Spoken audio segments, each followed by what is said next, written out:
उत्तर प्रदेश के मुख्यमंत्री ने मथुरा में कहा कि ब्रज क्षेत्र के विकास के लिए ब्रज तीर्थ विकास परिषद यहां पर कार्य कर रहा है। आज उत्तर प्रदेश अपनी आध्यात्मिक विरासत और अत्याधुनिक विकास के लिए दुनिया में एक नए कीर्तिमान को स्थापित कर रहा है।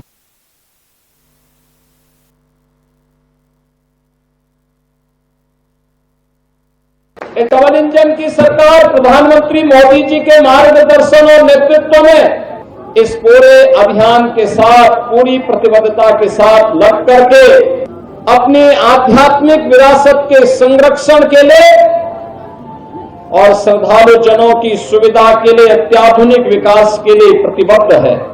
ब्रज क्षेत्र के विकास के लिए ब्रज तीर्थ विकास परिषद यहां पर कार्य कर रहा है।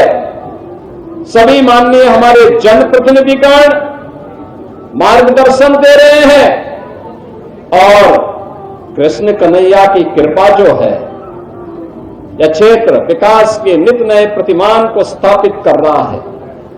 आज उत्तर प्रदेश अपनी आध्यात्मिक विरासत और अत्याधुनिक विकास के लिए देश और दुनिया के अंदर एक नए प्रतिमान को स्थापित कर रहा है।